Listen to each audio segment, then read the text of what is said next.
Alrighty, guys, welcome back to your favorite podcast that's ever blessed your beautiful ears.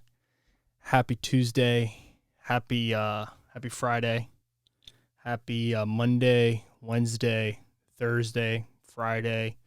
Whenever you're deciding to turn on your iPhone, turn on your computer, turn on your TV, go on to YouTube, Spotify, Apple, and bless your beautiful ears with my goddess of a voice. And yes, I said goddess because I'm feeling very feminine today. I'm feeling very recovered. I feel special today. I feel like a survivor, man. I survived. I got through it. This past week was brutal. Last 10 days were crushing me. I caught the cuties. I did a podcast on that, and I got smashed across the face. But we came out on top. We came victorious. I took the cuties. I put them in their place. I've survived. I'm not a statistic. I'm not that 0.001%. I'm that 99% boy. I survived. I fought long and hard. I took medications. I didn't take any Paxlovid. Get that crap out of my body. I don't want any of that. No, I definitely still a little sick. But we did get over COVID. And I know I put up an episode last week, and I looked like I was about to be sentenced to death. I looked horrible. I watched back that video, that podcast, so I could get clips. I looked so bad.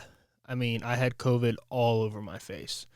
The black under my eyes, like the little bean bags or whatever you call them, were so thick. I looked like I got trampled by a herd of horses or buffalo, whichever one you prefer. And I don't know how much weight I lost because I don't really weigh myself anymore. But I definitely felt a little frail. I felt like I had HIV.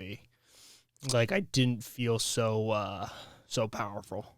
And I think I'm recording this on Thursday. It's still August at the time of this recording.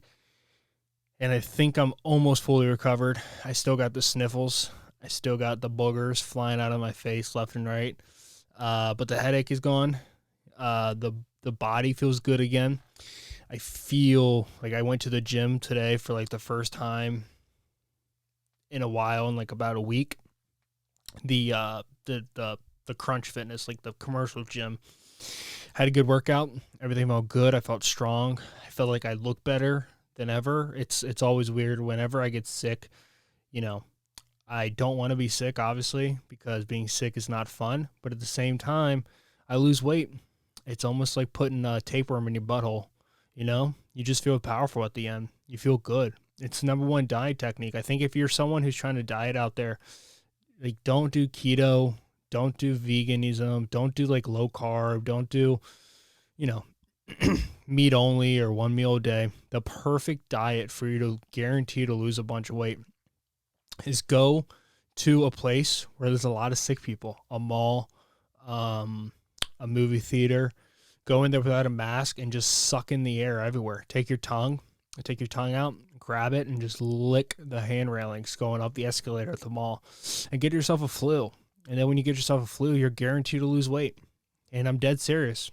There's no satire in that, what I said. Nothing I said was a joke. I mean that wholeheartedly. If your goal is to lose weight, take your tongue, whip it out, and go lick yourself a railing at the local mall or the local garden, wherever you live. I don't know. Go to the beach. Take your tongue out after your busy day in Ocean City or whatever your beach is. Take your tongue and just lick the beach. Get everyone's butt sweat, and I guarantee you'll get the flu. You'll get something, and you'll lose weight. That's my technique. Dallas Buyers Club 101, man. Just try to get yourself sick, then you can lose yourself a bunch of weight. I'm dead serious about that. Or you can just do meth. If you do meth too, you can also lose weight. That was one of my favorite side effects, besides wanting to kill myself, when I was on Adderall was weight loss. I didn't eat. I was never hungry. All I wanted to do was take over the world. All I wanted to do was to be like a dictator, like King Jong-un. I just wanted to, colonize people and put them in little sections and make them turn on each other. And I wanted to like do paintings and stuff, and I wanted to like clean the house, and I wanted to like make some shrimp scampi maybe with like a nice white sauce with a little Parmesan crust on top. Whew. And that stuff was magical, man. That stuff worked. If you're trying to lose weight, get yourself a prescription of Adderall. It doesn't hurt anybody besides you and your self-esteem, because you realize you're not that person, and you just keep on increasing the dosages because the doctor's an absolute idiot and he gets a kickback every time he prescribes you more Adderall. So every time you go there, he asks you, how are you feeling? You tell him. He's like, oh, you could take this.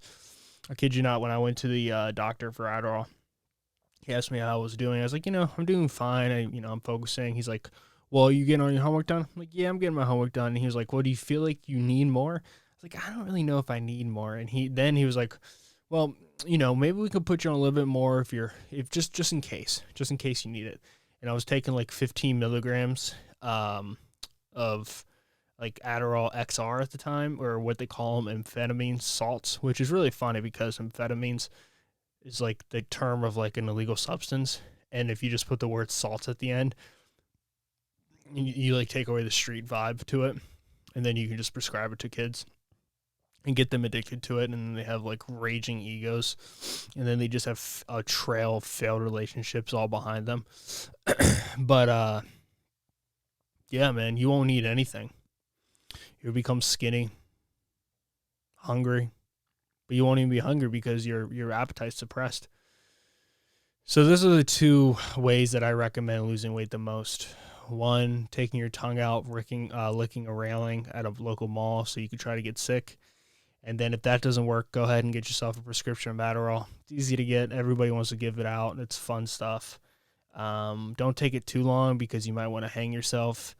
And if you're someone who wants to hang themselves, then I guess do it. But if you're someone who doesn't want to hang themselves, try to do as many possible things that you can to avoid that outcome. That's what I try to do. I try to live a life where I try to decrease my chances of hurting myself to like a maximum level. And I guess I'm kind of,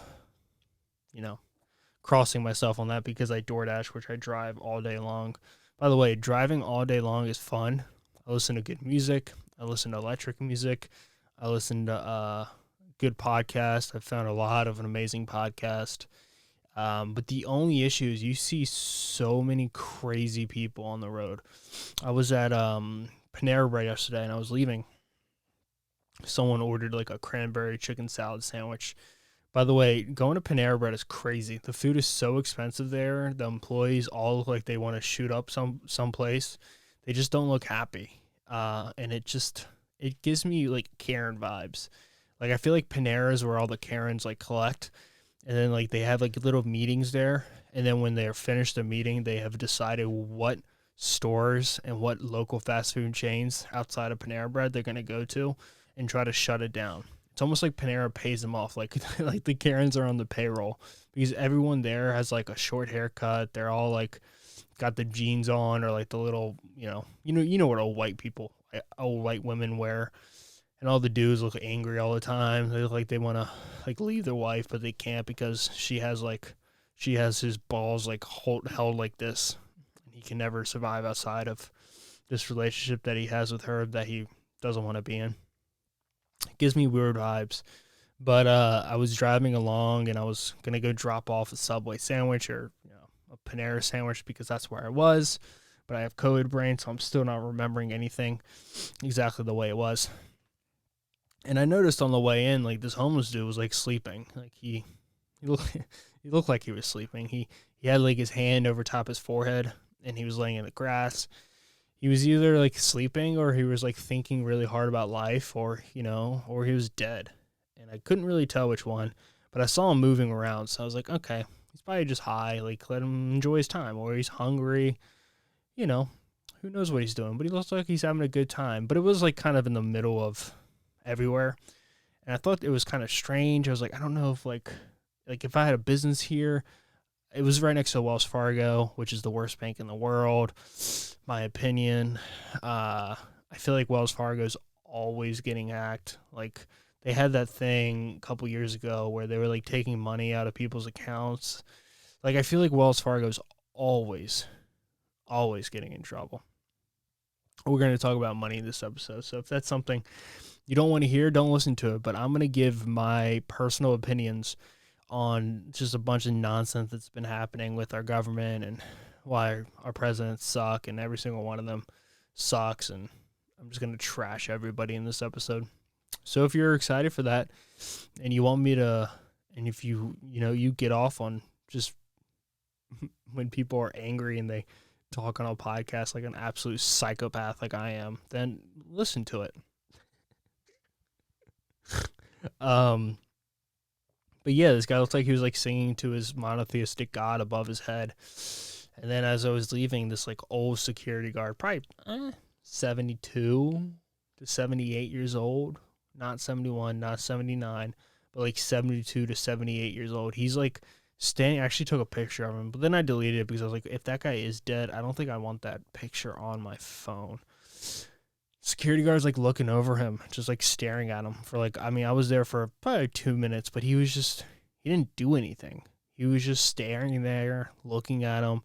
It didn't look like he was moving his mouth, so it didn't look like the homeless dude or the addict or the dead person was talking. It just looked like he was staring at him like, hey, security guard, what are you doing? Like, this is where am I doing anything illegal? I don't think technically he is. I think he can lay down in grass. I think maybe the security guard was just going over there to see if like the dude needed help. Like, hey man, you need like a sandwich or like a PB&J or something. But the security guard's there. I don't know what they're supposed to be like securing. Like, I don't want that. Like, they don't even have guns, which is like, thank God they don't have guns, because these people, like the mall cops, I know Paul Blart did a movie on it. That's not his name. His name's not Paul Blart. But the actor did a movie on it. It's pretty realistic. I mean, you go to any local mall here and you're just like, what? I don't feel like, what do security guards do during a mall shooting? Like, what is their job? To just like I guess like just kind of direct people to the emergency doors. If you're a mall cop out there, please comment down below and let me know what a mall security guard does during the event of a shooting. Do they just run out and like open doors and like hold doors while someone's like coming down the hallway with a weapon? Or like, do they have like a secret stash of weapons? Are you guys and girls like trained in weapons, or like what's going on here? Because I don't feel safe. I just feel like what they do all day is they like little kids go up to them and be like, hey bud, I can't find my parents, can you help me? Because I've done that. I've totally gotten lost at like Annapolis Mall, Westfield, where like I don't know where my parents are. But it's weird because at that age you're so short, so everything that you see is just thigh. So if like you see a thigh that doesn't look like your mom's or your dad's thigh, you're like, holy crap, where did my parents go? And my first instinct every single time was like, oh my God, my parents don't love me anymore. They got rid of me. Which is, I don't know if that's like a normal thing. Maybe a lot of kids go like, oh my God, I'm lost. I go like, oh my God, my parents finally, their plan has come together. They went to the mall to let me see Toy Story, but they were actually going to drop me off at Aeropostale while they left and ran off together and left their little child behind. Because I wouldn't want me. Dude, if I had me as a child, I would totally try to get rid of me. Maybe not like in the womb, because that's like a bloody mess, but I would definitely...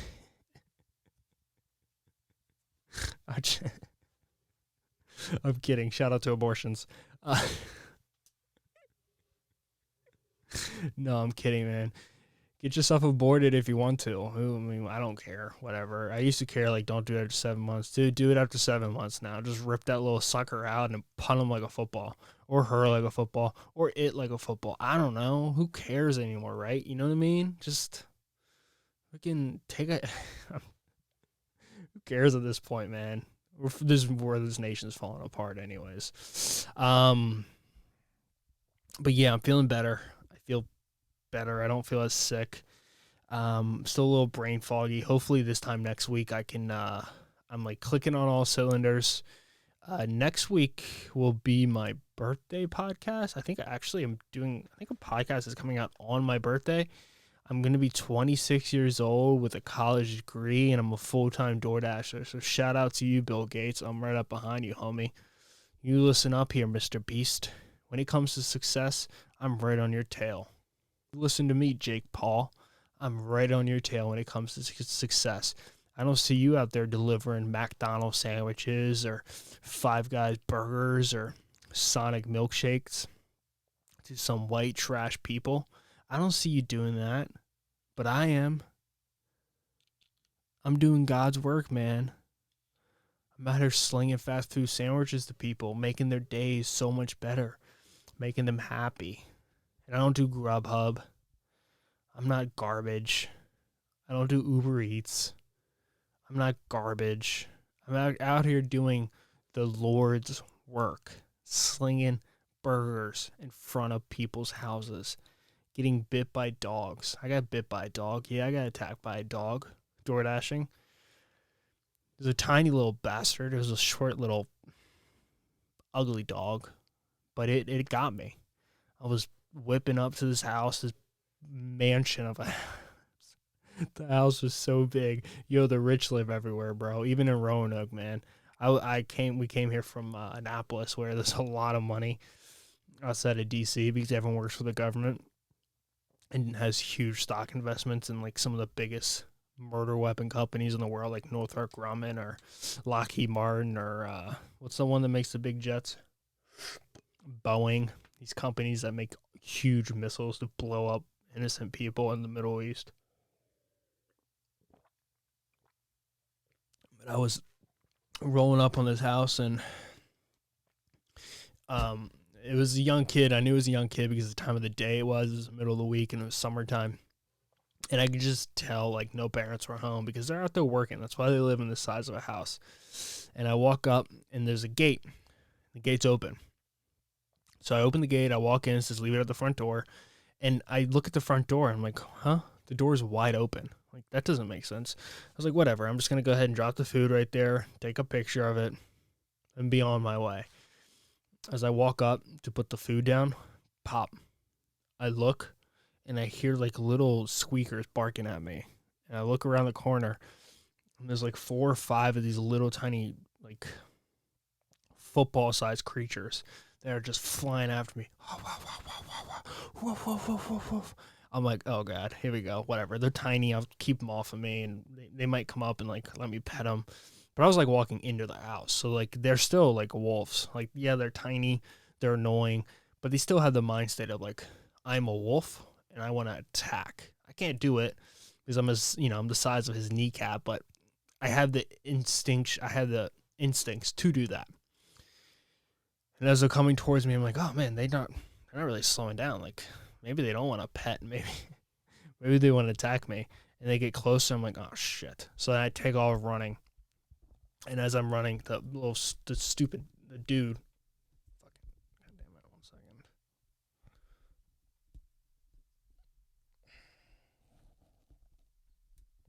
These mics, man, they're really good mics. Don't get me wrong, but sometimes they just don't stay up like they're supposed to.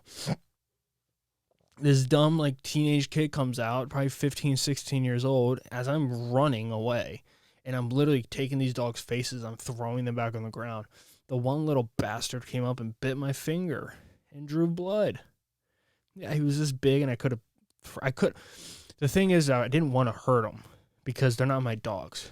But technically, it was their fault. Like, he left the door open. He ordered a food service, knowing that I came up to the door. I said, leave it at the door.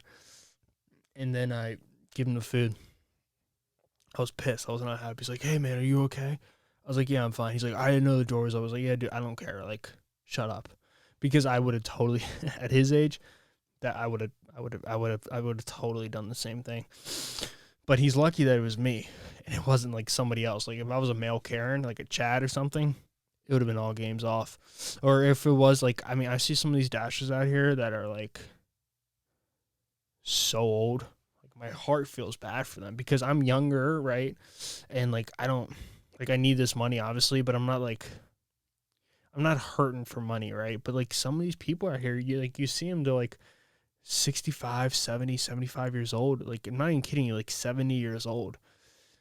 And they're out here door dashing, and I just kind of go like, what went wrong? Like, or is this something where you're just kind of doing it because, you're bored?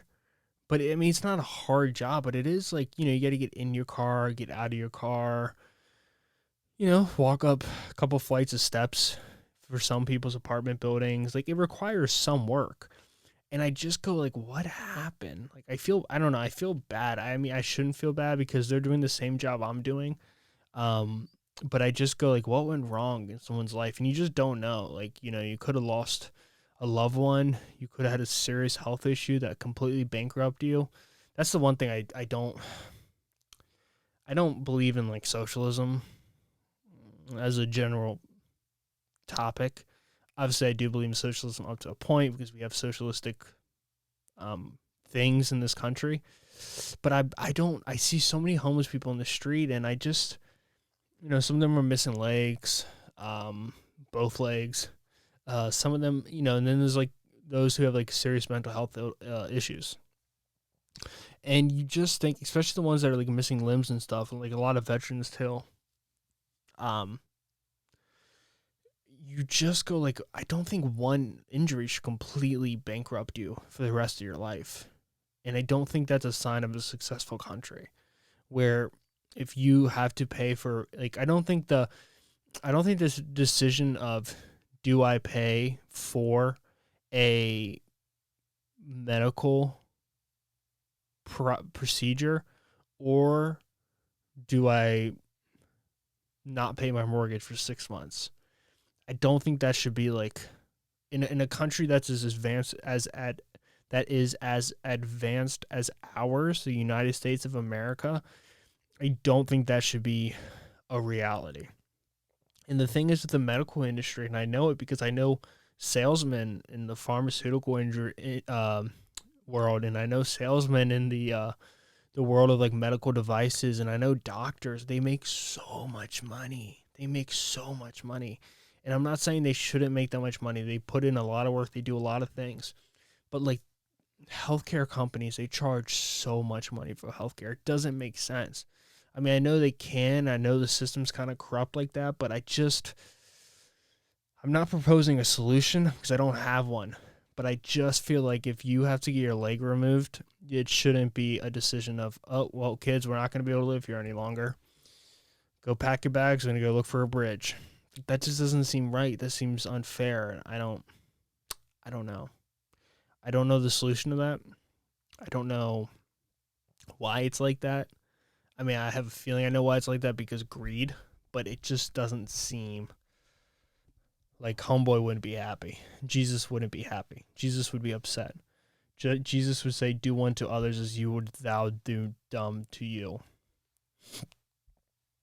And if Jesus isn't happy, then I'm not happy because Jesus is number one. I know I want to get into the nonsense with the mortgage or with the loans and forgiving the loans and stuff. But I want to get into a few other things before I just start kind of venting off and I start kind of going off about like these student loans. The first thing I want to pull up her name real quick because I meant to talk about it last episode, but I don't think I ever got around to it. I listened to this podcast called it's the Lex Fridman podcast, and he's basically a, what would you call him? He is a scientist. He has a PhD in like robotics. He works closely with Tesla. I think a lot of the like their technology for AI. in automated driving. And he's like an intellectual, but he's really young. He's from the Soviet. He has a brilliant podcast, and he has brilliant guests on. He's kind of like the Rogan of the world of education. Like he's like the Rogan of the science world. He's a black belt, lives in Austin, wears a suit every day. But anyways, he did this episode with a lady by the name of Magatte Wade. Magatte Wade. And she is a African woman from Senegal. This is her here. And she started up a few companies, makeup companies and whatnot. And she went on his podcast, and I never heard of her before. And she was basically talking about entrepreneurship. And she was talking about capitalism. And she's a huge proponent of capitalism. She's a huge proponent of free markets. She's a huge proponent of business, entrepreneur. She lives in Austin. And she was saying things that I felt were necessary for me to bring up here on my podcast. And there were things that even if I only get a couple, hundreds or thousands of downloads per episode, I feel like people need to hear it. Her name is Magatte Wade, and she was brilliant, and she spoke with such passion. She came here from Senegal. She moved, I think, originally to Germany, and she came here, and Lex was talking about Africa. Why is Africa lagging so much compared to the rest of the world? And she obviously brought up the whole thing of it was divided by Europe, Spain, France, Italy, the UK, Germany, Australia, basically sat down at a table, and they, if you look at Africa, there's straight lines between like countries, and basically what they did is they just made a puzzle out of this huge continent. And when you do that, you kind of divide cultures, and you divide families right down the middle, and you don't allow a country to share like similar beliefs, similar faiths, and because of that, you kind of divide a whole continent to be pinned up against each other. And she talked about that, and she recognized that. She explained how that's a big issue with Africa, and there's a lot of resentment towards Africans, towards the white people for that, understandably so. The one thing I looked up later, I saw on Instagram, I saw a map, and it showed that America was only ever colonized one country in Africa, which was something I was kind of shocked about. Obviously, I know the slave trade, we had a huge slave trade with Africa and the Caribbean islands, and that, on the west coast of Africa, and that ended in 1865. Supposedly, I always wonder when the last slave in America was on a plantation. Let me look that up, because it ended in 1965. When did the actual last slave get used in America?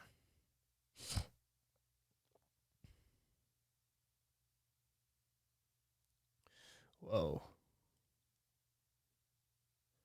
Sylvester Maggi claimed to be the last slave from 1841 to 1971. He was 130 years old. What? I don't believe that. Oh my God, he was. This dude was actually 130 years old. Holy crap. That's wild.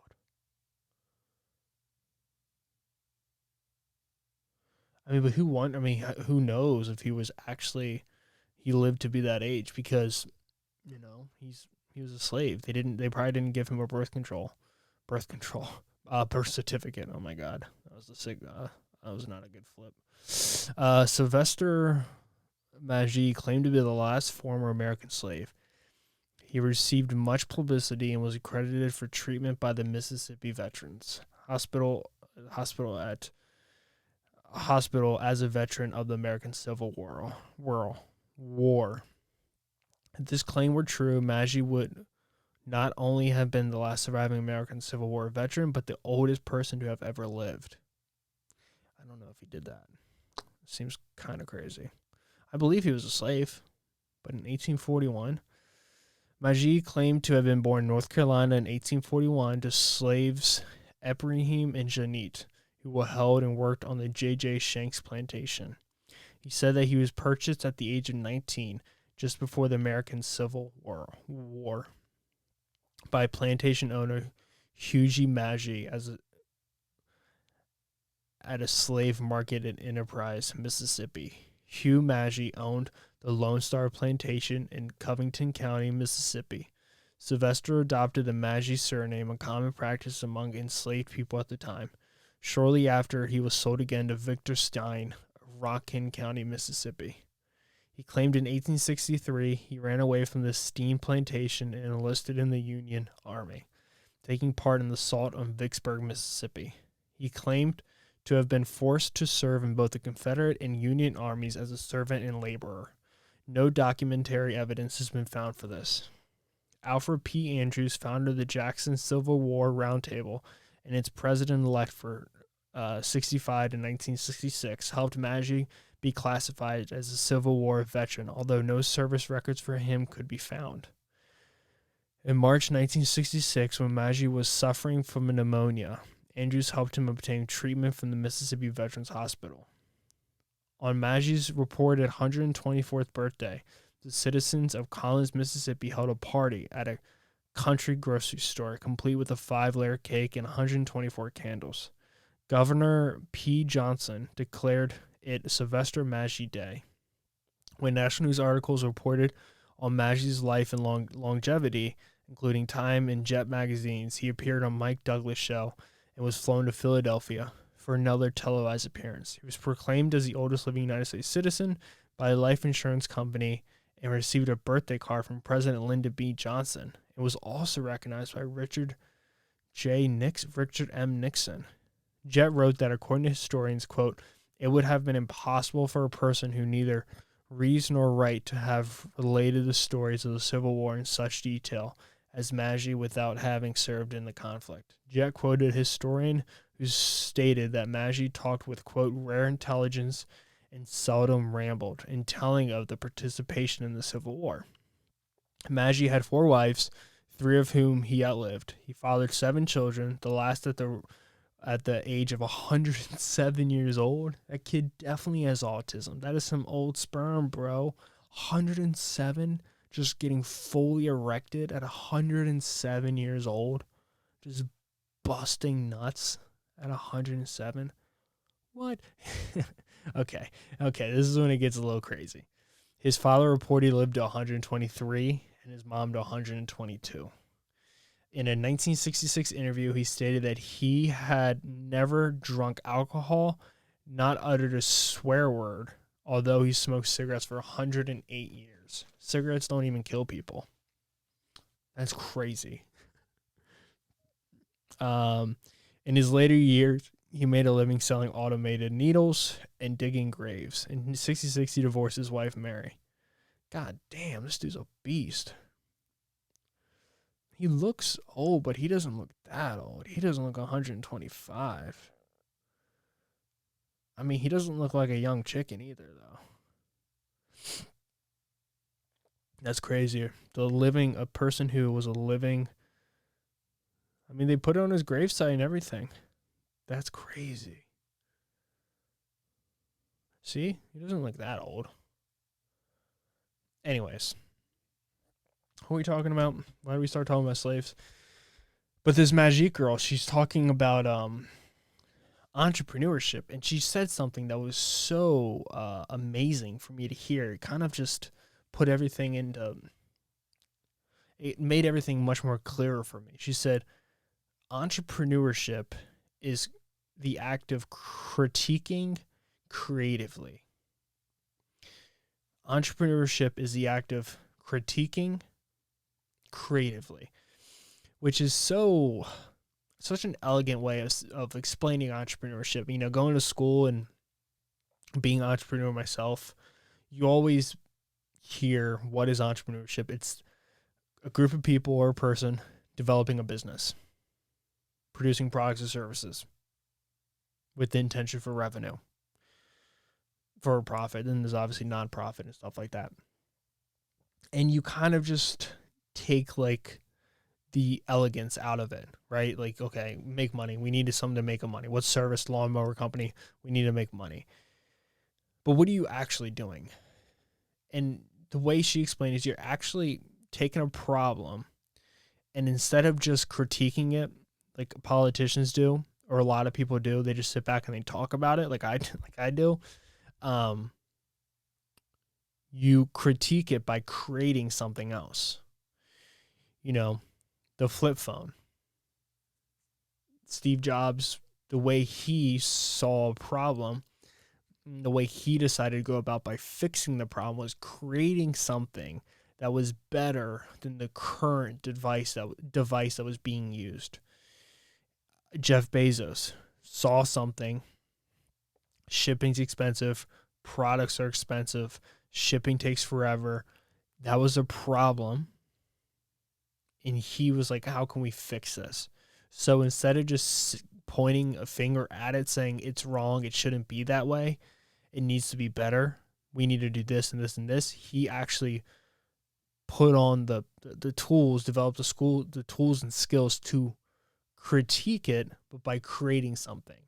And that is such a different mind state, because normally when you think about entrepreneurs, you think they come up with ideas to make money. But you can do that. But the ideas you're coming up with is to fix a problem.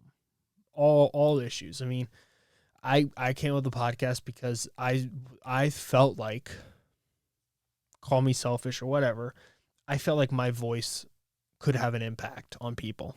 I felt like what I had to say was important.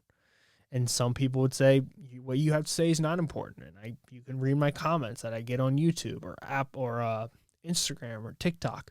A lot of people believe that, and that's okay. That's fine. But that's actually what I want. I want people to be critical of me because they're critiquing me. That's beautiful. That's a cool thing, to be critiqued by people. And I would never get upset by someone critiquing me. I'll make fun of it, right? I speak in hyperbole a lot, which is something I think a lot of people who listen to like my clips, they don't understand my satire. And I know it's only like a minute long, but if I put anything up on like the economy or anything up on inflation or anything up on religion, people attack. Like they come hard. And they'll get like 200, 100, 200 likes, but it'll get like 10 comments of people just railing on me. Like, you're an idiot. Inflation's never good for an economy. China's not falling apart. You don't know what you're talking about. And I'm like, whoa, like you completely missed like it was a satire, right? And the funniest people are those who, I didn't know you could do this. This seems like such a, it takes a special kind of person to be this person, which I'm about to say.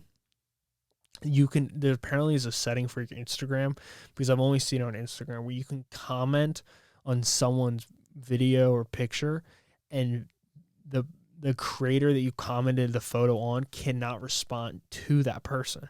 So like I've had somebody comment on one of my clips when I talked about China, like two separate comments, and they're like paragraphs long, just going in on me, telling me how I'm an idiot, I don't know what I'm talking about, China's actually doing this and this and blah, blah, blah, blah, just going crazy on what I had to say. And mind you, I got like 10 new followers, I got like 150 likes on this post, like a lot of people liked it. But this dude just went crazy, and I was just wanting to respond. I'm like, yeah, dude, totally get it, I understand, respect your opinion, but you can't even respond to these people, which is fine. I'm everything's growing for me, so it's going to get to the point where I can't respond to everybody, but as of right now, I can. But I don't know, I just thought that was such a strange, like, human that does something like that. Anyways, back to Magatte. I think it's Magatte Wade. I'm sorry if she's definitely not listening, because she's building huge makeup companies and beverage companies. But like, what did she do? Like, so in Senegal, I forget what the plant was. I think it wasn't peaches. It was what's the Senegal? Oh my God, I'm not gonna forget. What's a plum? Maybe might have been a peach, or it was some type of plant that is regionally, very. It's like the plant of this country, of this region that she's from, in Senegal, Africa. And it's something that a lot of women specifically have a lot of experience with. A lot of squeezing it. People drink it in families. It's a very personal, deep in the culture beverage there. And she noticed when, and it employs a lot of people, because a lot of people drink it. So they employ a lot of villagers and a lot of people from the area, a lot of women specifically, and then they hire men to like do the manual labor. And this is what the people drink. And this is when she noticed like what was happening is when Coke came in. Coke essentially replaced the drink. I forget what the fruit was. Maybe it was mango. No, I don't think it was mango. Anyways, so everyone started drinking Coke. And what happened? All those ladies who once were employed because of this drink that everyone was drinking that was native to Senegal, all those jobs disappeared. It's like hundreds and hundreds and hundreds of people went without a job now. So now they didn't have income coming in. And a lot of men lost their jobs, and a lot of infrastructure fell apart. And poverty sank in because of that. And this was just an example she was saying. And she noticed this, and she didn't like this, but she didn't know exactly how to go about it. And that's when she developed this company where they used this juice and they branded it in a way where they brought it back. And now a lot of people are employed. Local people are employed now for this product. And so she saw an issue. The issue was Coke was displacing people from a job. She wasn't happy about it, but she wasn't mad at Coke because Coke is a company, and guess what companies do? And the people are deciding to drink it. If she wanted to be mad at anybody, she could be mad at them. So she critiqued the situation by creating her own thing. And that is just such a powerful change of thinking, which I think a lot of people don't have. And I think that's what's happening in this day and age, where a lot of people get upset about things, but the only way they critique is with words. Like they're not actually doing anything to make a change with it. But I DM'd her on Instagram. I just let her know, hey man, like I really like, I didn't say hey man, but I was like, I loved your podcast with Lex Freeman. The things you talked about entrepreneurship wise, and just the way you took, like, she talked about a lot of complicated things like BLM movement, race tensions in America. Why is Africa so poor, quote unquote?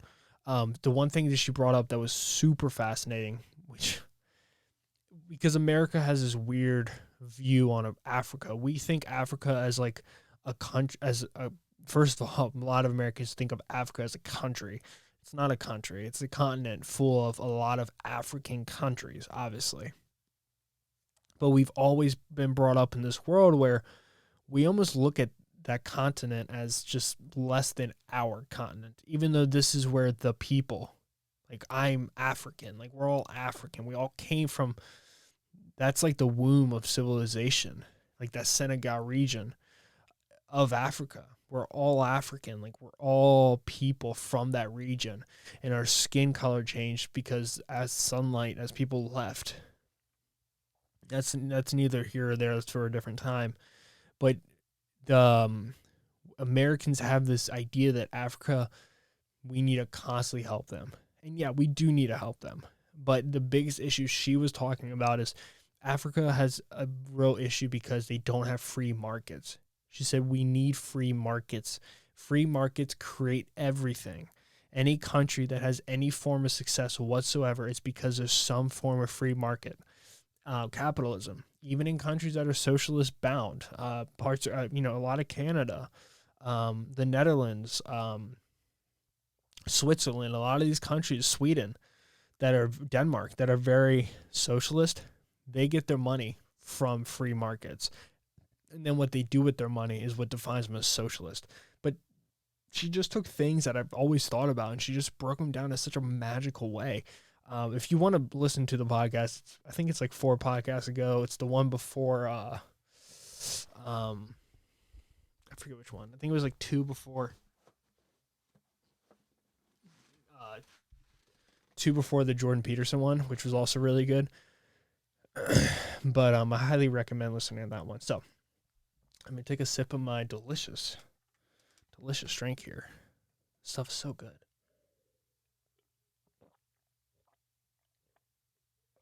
I drink way too much Crystal Light. Way too much Crystal Light. I had a few things here that I thought were pretty important topics to talk about. I'm going to trash one and probably trash a second one. First thing I want to bring up real quick is, actually, I don't know if I want to bring that up. We're just going to get right into it.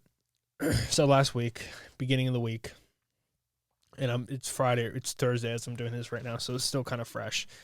So when Joe Biden was running for president, one of the stances that he really took to win a lot of votes, which is a brilliant idea because young people are very impressionable and they tend to vote on things. They tend to make decisions on what they hear, but not the reality of things. That's why college kids are so vocal. And then as years go on, their opinions change because they start seeing the reality of life. I've never been that way. When people tell me things, I don't take them serious. Like, I don't trust politicians. I never have. I used to trust medical professionals. Don't really trust them anymore. I just don't. I'm not okay.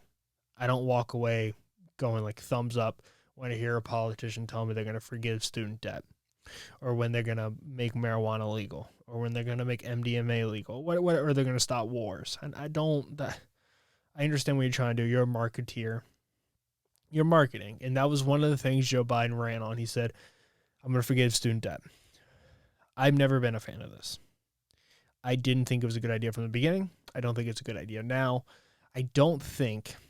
So essentially what happened is he's forgiving $10,000 of debt of people who make less than $125,000 a year, which is already arbitrary. That's such a weird thing that if you make $127,000, you are apparently in a better situation to pay off your debt, and we're not going to help you. So there's already like this decoupling of, it's almost like he's rewarding those who aren't as successful, which doesn't make sense. And it also doesn't make sense because those who are in the most debt are those who make the most money, but they don't get any help. Like doctors and lawyers, like they have a lot of debt. They're making more than $125K a year. And I think the idea is that they don't need help, but it's like, nah, dude, like most doctors are in more debt than most people, like in a lot of debt. This is very frustrating to me because when I initially saw this, to me, only thing I saw was somebody, a politician, someone on his team knows 100% Pfizer antiviral is little benefit to young adults. They knew that 2024 is going to be a rude awakening for a lot of Democrats because Ron DeSantis or Donald Trump will be your president of 2024. It's just that's what's going to happen. The Democrats are not going to win. Kamala Harris is not going to win. Hillary Clinton's not going to run again. Michelle Obama could, but I don't know who they're going to put up there. If they try to peddle Joe Biden in, there's no chance. Ron DeSantis is loved by so many people. Donald Trump is unfortunately loved by a lot of people. And that's what's going to happen. Everything's going to switch red. This abortion thing, a lot of more conservative laws are going to be put into place. And I think the Joe Biden and Democrats recognize that. And they had to take drastic measures to win back votes. And they have decided that the best way to go about that is to, quote unquote, forgive $10,000 of debt for every college student in this country who makes less than $125,000 a year. What does it mean to forgive debt? It means you're paying for it. When I went to college, I didn't go to college right away because I didn't want to be in debt. I knew that I didn't want to go to college at the time. I also knew I didn't want to waste people's money. So I took the decision to just not go to school. I'm not going to go to school until I feel like I can burden myself with a certain amount of student loan debt, which I knew was how I had to go to school. But I wanted debt and I wanted to be able to pay it off in full. That's why I worked 2 jobs before I decided to go back to school, That's why I worked myself through college. The first thing I want to say is college is way too expensive. I agree with that. I think Harvard and Stanford and MIT and these schools charge way too much.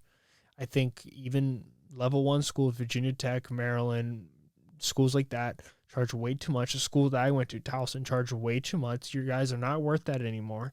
It's 2022. The internet has all the answers. And I think that's the first issue I have is they charge way too much as these institutions. But if I'm choosing to go to a university and I'm choosing that university over a different university, knowing that it's going to cost me an extra $50,000 a year or $200,000 for my bachelor's degree, I have come to that decision that that's the amount of money I'm going to have to pay off, and nobody's going to assist me. Nobody's going to assist me. This is what I have to do. If I decide to get a car, like I have a car loan right now, I have to pay off that loan. No one's going to come and help me. If I buy a house, I got to pay for that mortgage every single month. That's the reality of life. And you are put yourself in a situation now where basically you are telling people that is not your reality anymore. And this money that's being used, forgiveness, is not like that money's coming from us. Like that money's coming from people who pay taxes. It's coming from the middle class. And the idea that they decided to do this right now during record high inflation, 13% in the UK or 10%, 9% here, 8.7% here, and then they're going to sit there and say this is not going to hurt inflation, even though professionals are saying it's going to cost anywhere from between $350 to $900 billion over 10 years. And that's not even the worst of it. It's not free. I'm paying for it. You're paying for it. We're all paying for it. The people who are getting it forgiven are also paying for it. But you basically just set a precedent that you don't have to pay back your debts. I don't want to be like the bearer of bad news, but countries that get themselves in situations where inflation goes through the roof and they can't pay back things is a country that's failing. And that's exactly when I saw this, I rolled my eyes so much. I was like, oh my God, they are going to do anything it takes to win votes. That's what's happening right now. I completely disagree with it. I think it's a horrible idea. I think you have to pay for your debts. I don't care that you're $200,000 in debt. I don't. People are going to say, well, don't you think that sucks? Don't you feel bad? No, I don't. You decided that. You knew that from the beginning. And you can say things, well, you're young. No, you're an adult. You're 18 years old. You're 18 years old. You know what you're doing. Like, don't give me that. Like, that's retarded. Like, don't say that. We know that's not true. You've decided to put yourself in debt. I completely am flabbergasted by it, and I'm disgusted by it. I didn't even know the president had the ability to do that. But, you know, it's like this is the world we live in. We just treat money like it has no value anymore. We're like stripping the fundamental value away from a U.S. dollar. You know, ask Venezuela how that went. Ask Sri Lanka how that went. You know, ask Cuba how that went. Like, this doesn't work out well in the end. When inflation gets out of control, it does not work out in the end. It's a bad precedent to set. It was the dumbest thing Joe Biden has done. And I'm not even like, I'm hypercritical of Joe Biden. I'm hypercritical of Donald Trump. I am. I'm that way. I've never voted Republican. I've never voted Democrat because I'm hypercritical of all my politicians. And when I see something like this, I just kind of lose faith in who's running the show. Like who's running the show? Like, I don't understand. Like, whose economic advisor came up to, like, Joe Biden was like, this is a good idea.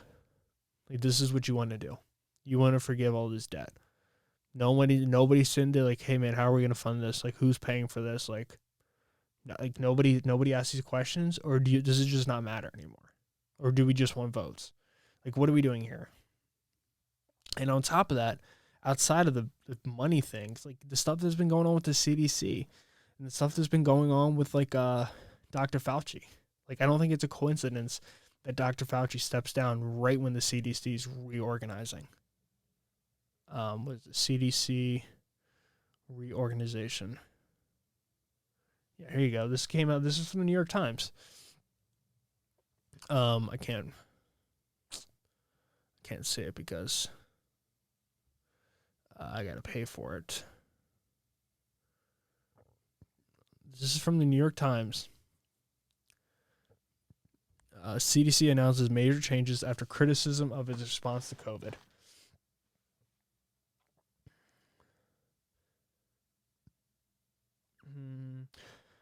The U.S. National Public Health Agency, the Center of Disease Control and Prevention, will make major changes to its structure and systems in the light of review of its emergency response to the COVID-19 pandemic. Announcing on August 17th, Rochelle Walensky, CDC director, admitted that the agency has failed in its response to COVID-19 and monkeypox. She said that the proposed changes would strengthen the speed of CDC's responses. The CDC has been criticized for releasing a flawed test early in the COVID-19 pandemic that delayed accurate reporting of cases, confusing advice about social distancing, masking, and vaccinations, and poor communications. Scott Gottlieb, former head of the Food and Drug Administration, also criticized CDC's response to the monkeypox outbreak for being slow and having problems with testing and vaccination. This is Walensky, a Harvard professor and head of infectious diseases at Massachusetts General Hospital, was appointed CDC director by Joe Biden and took office with the inauguration in January 2021. She announced the changes to the CDC in a video to its. They've completely failed us. And the worst part here, and I think the issue that the administration is not going to recognize because they don't want to recognize their flaws, but if they want to have a chance at all against Ron DeSantis or Donald Trump in 2024, they got to go out publicly and say, we messed up. We screwed up. We were way too critical on Donald Trump. We scared the crap out of America when we openly said on camera that we would never take the vaccination that were made under the Trump administration. Kamala Harris said that. She laughed when they asked her if she would take the vaccination. She laughed and said, I would never take the vaccination under Donald Trump's administration.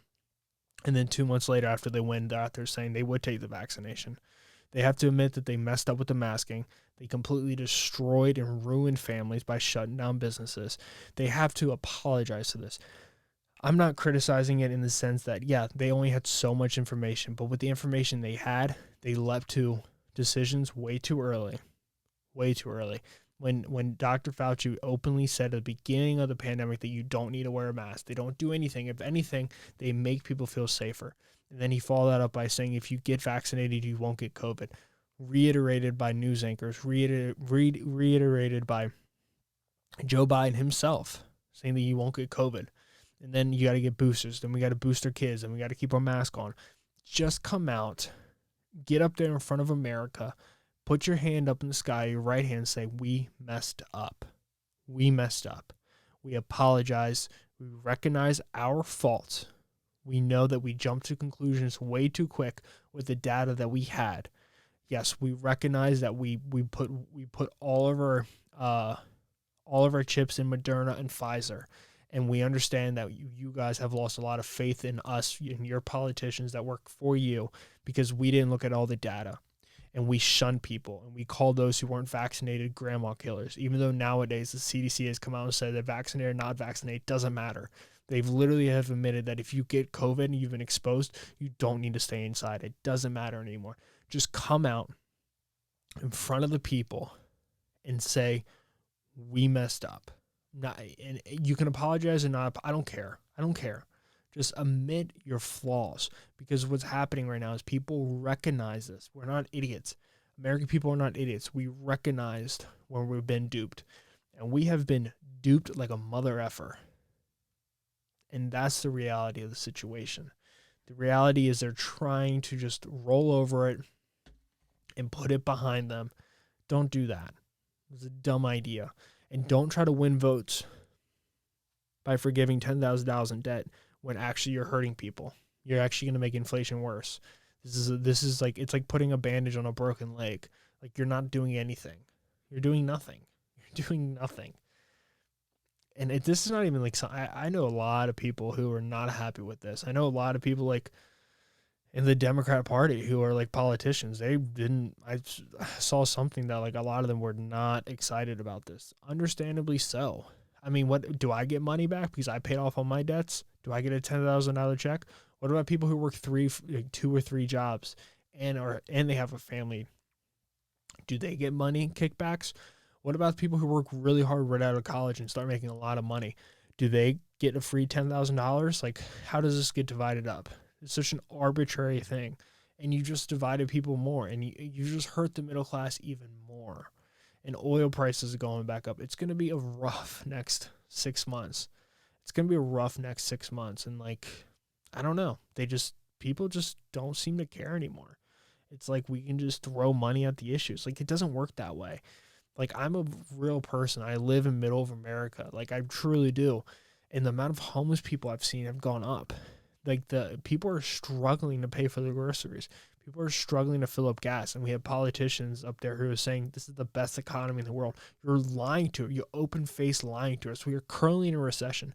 Things are more expensive than they've been in 40 years. And you're going to sit up there and tell us that this is the greatest economy in the world. And you're going to throw around numbers saying this is the most jobs that's ever been created in the history of an economy, when you took over at a time where we were in a pandemic and all you had to do to create jobs was to open up businesses again. You're going to sit there and lie to us about this? It's crazy. Don't tell us our economy's kicking ass, because it's not kicking ass. It is struggling. We have no oil. There's a war in the Ukraine.